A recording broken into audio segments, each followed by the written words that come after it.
Bedouin in the desert. Camel lopes at his heels. The date written on the back of the postcards 2 years ahead. All it says is, almost home, almost home. You'll put it over the fireplace, beside the Christmas cards. You'll take your gloves off your hands and go set the table.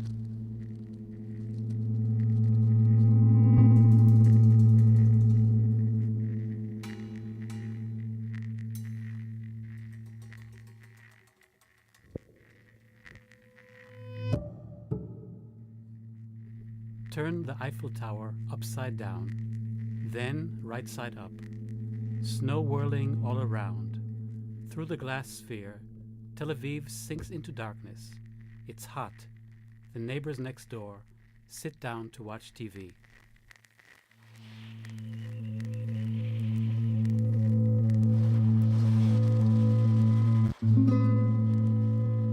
Jerusalem. Our teacher is very excited.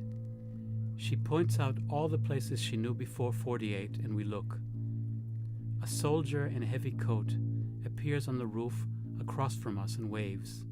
Our teacher immediately leads us, shouting back to him, "The guardian of Israel shall not rest and shall not sleep."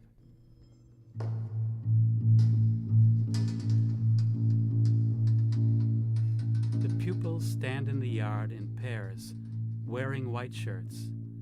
They're singing, "Say not that this be my final journey." In the entrance, the principal stands silently, directing the long line entering.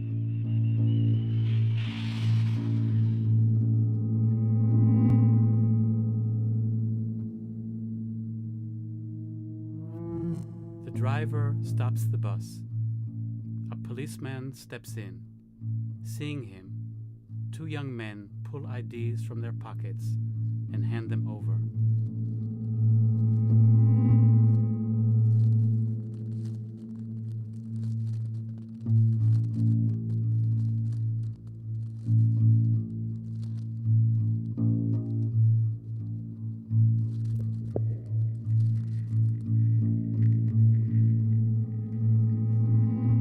Rosa, Rosa, Rosa, you are my beloved.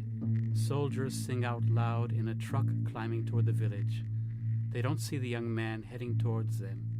Behind his back, he clutches a folded notebook, whispers to himself, and stares straight ahead.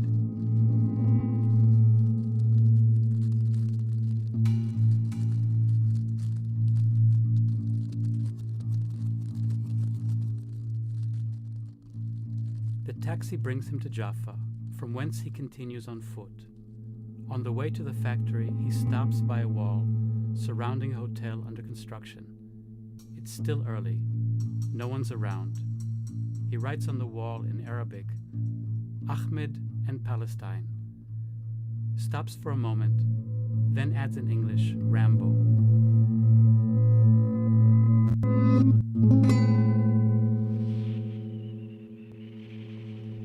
The puddle of wine on the table is sopped up by the napkin. The painted bird on it turns red. He feeds leftovers to the dog at his feet. "Israel is home, I know. I'll come, but not now," she says. Silently, he watches the woman standing near the gas pump outside.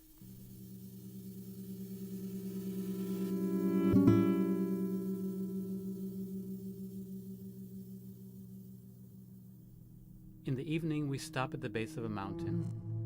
"We'll spend the night here," says the guide. "We'll see sunrise from the peak." By a pocket flashlight's beam, I take blankets from my army bag. On its side is a youth movement logo and my name. Beside these, my father's name written in German and Hebrew. Below, a black swastika, an ID number, and an unfamiliar name.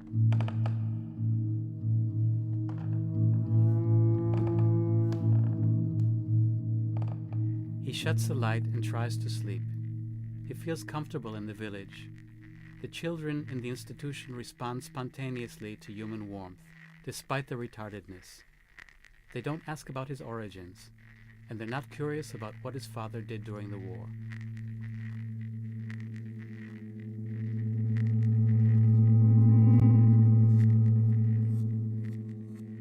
Next to the car, at the curb's edge, a man sleeps. His head rests on a pile of newspapers. Sensing my stare, he wakes up. "What day is today?" he asks. It was the longest day of the year.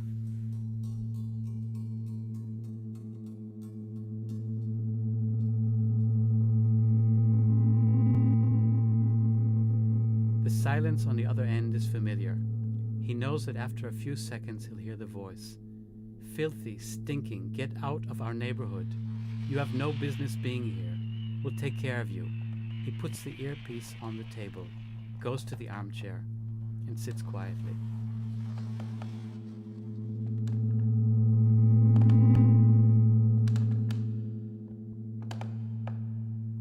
He agrees to the price. She gets in the car and they leave.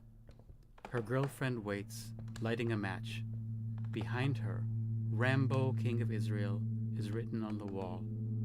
Someone comes out of the hotel approaching her. She keeps smoking.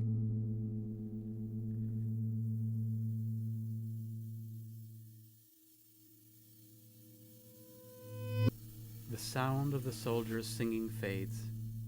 He leaves the path and enters an olive grove, places his notebook on the ground, and studies a snapshot from his brother, the doctor in Atlanta. The face of his American wife attracts him. She is smiling. The diners pause. On TV, the Prime Minister appears and raises his hands towards the cheering crowd. "Long live the Jewish people!" His last words before the manager turns off the sound.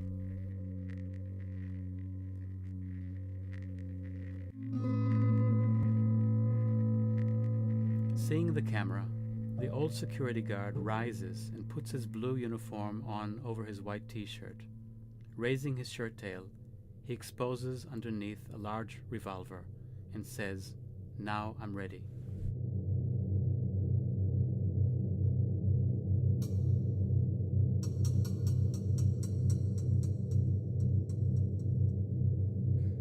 From the moment the desert appears before us and the city disappears, she begins to talk. She talks about Amsterdam, about the time her lover killed himself, and about the first time, she said, she stood on the striptease stage to avenge herself on her dependency on men.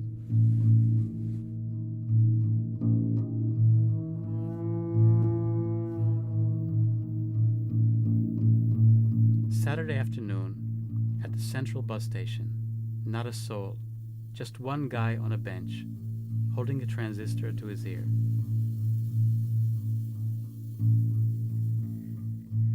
Shepherd in a white scarf, herding cattle across the road. Nearby, a large black rock, engraved with the words, "Our Uri went out and never came back." A truck loaded with workers slows down, its radio on. Someone tosses out a half-eaten apple.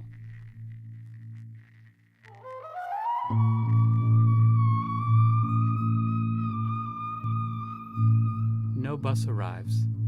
After a few minutes, the old woman sitting next to me turns and touches my sleeve. "This isn't made in Israel, is it?"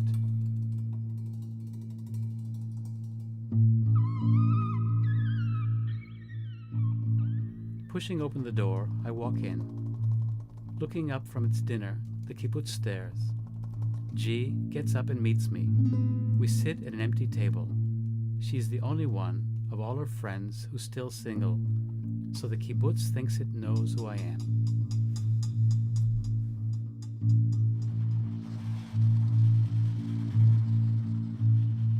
The assembly finished voting.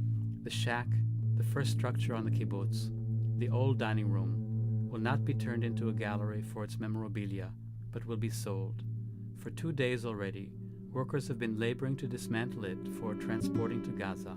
It'll be rebuilt there and used as a classroom.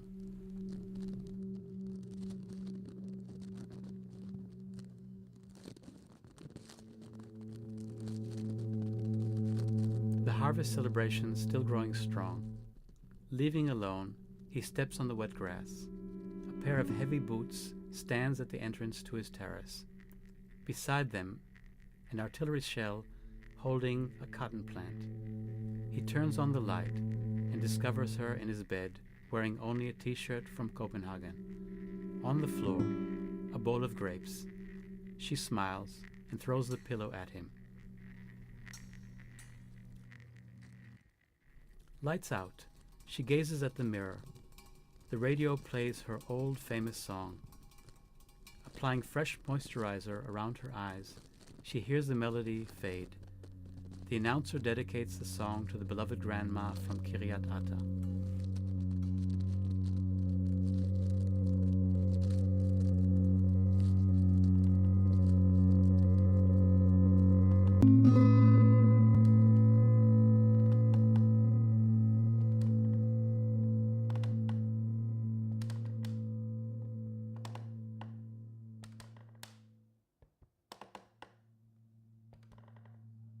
Visiting hours end.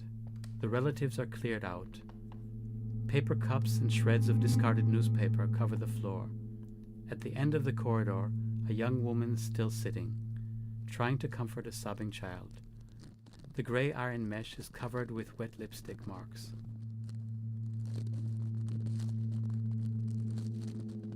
Between the taut guide ropes, a line of spectators slowly advances. They pass two farmers feeding a cow its fodder. Her right flank's fitted with a small glass window, through which the wonders of her digestive system are revealed. At the sound of the loudspeaker, people continue on.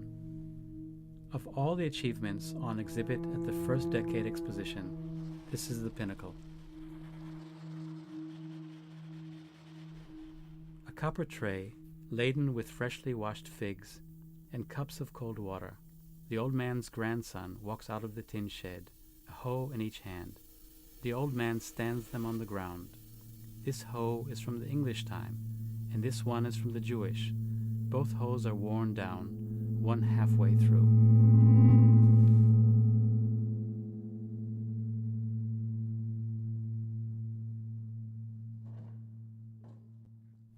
We march down the bare hill, carrying the banners in our arms.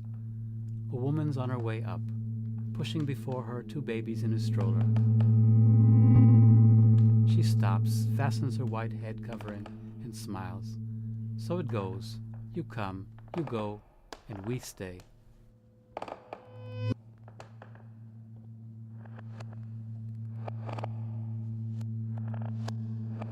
From the moment the good guys cut down the bad guys, it becomes impossible to watch the movie.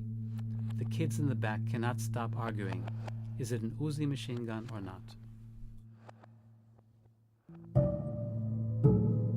The cashier's office door opens from time to time. David's tower appears in a large photograph behind him. The line hardly moves.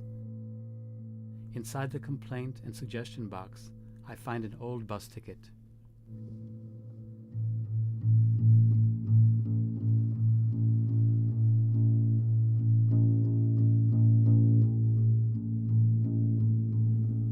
In the Victory Cafe, the owner stands on a chair and adds a photograph of the new Prime Minister to the long row, which includes the state seer, the presidents, past Prime Ministers, chiefs of staff, the kings of Morocco, and the local soccer team.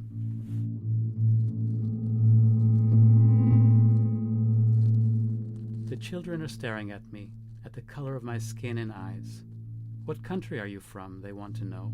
I'm an Eskimo. They continue staring for a moment, then burst out laughing. When the bus halts, the passengers rise, bow their heads, and stand silently in the aisle. The sirens are heard clearly now. Everyone stares at the back of a young man wearing a red knapsack, who remains seated. A moment later, he folds his map and slowly looks up.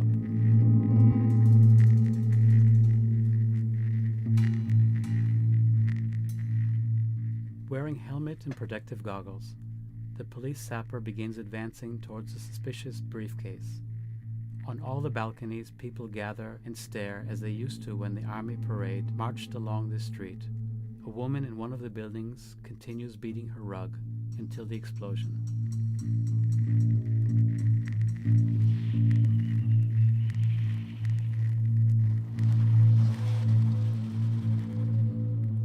moment the whole business starts, you cannot hear a thing. You only see a rain of fire and the thorn seeds flying gently in the bomb bursts.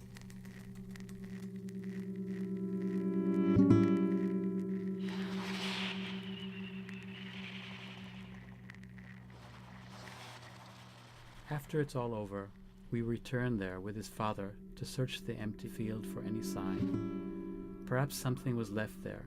Hours of searching, and all we found was half a dog tag.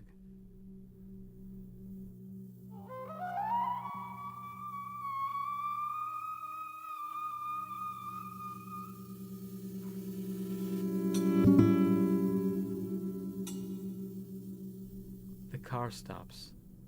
A woman in a blue maternity dress, hanging wash, pauses and stares my way. I keep trying to start the engine. On the wall, someone has written in huge letters, "Herzl, the son of a bitch." Around the tree, girls are dancing and jumping, singing "Exalted Art Thou."